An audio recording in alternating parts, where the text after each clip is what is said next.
Hi friends, praise the Lord. இந்த short Bible ஸ்டடியில் நம்ம இது வரைக்கும் ஆதி ஆகமத்திலிருந்து உபாகமம் வரைக்கும் 5 புத்தகங்களை பார்த்துருக்கோம். இந்த 5 புத்தகங்களும் சட்டங்களை பற்றியும் நியாய பிரமாணங்களை பற்றியும் நமக்கு சொல்லுது. இந்த சட்ட புத்தகங்களுக்கு பிறகு வர்றது சரித்திர புத்தகங்கள்.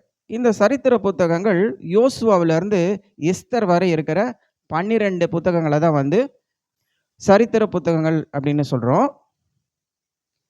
இந்த சரித்திர புத்தகங்களில் முதலாவது நம்ம பார்க்க போகிறது யோசுவா புத்தகம். இந்த யோசுவா புத்தகத்திலேருந்து 5 முக்கியமான காரியங்களை இன்னைக்கு நம்ம தெரிந்து கொள்ளலாம். யோசுவா அப்படிங்கிறவன் யாக்கோபுடைய 12 பிள்ளைகளில் ஒருவனான எப்பிராயிம் கோத்திரத்தனாகிய நூன் என்பவனுடைய மகன். இவன் மோசையோடு இருந்திருக்கான். அப்புறம் இவன் இஸ்ரவேலரின் சேனை தலைவனாகவும் இவன் இருந்திருக்கான்.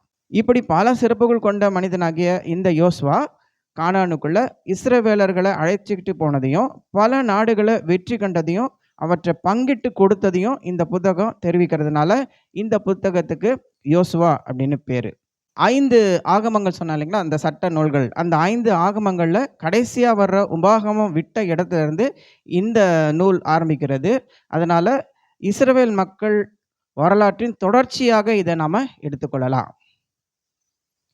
இந்த நூல் மோசே மரணத்துக்கு பின் வரும் 30 ஆண்டு கால வரலாற்றை கூறுது. இந்த யோசுவா பாருங்க, இவன் எகிப்து தேசத்தில் பிறந்திருக்கிறான்.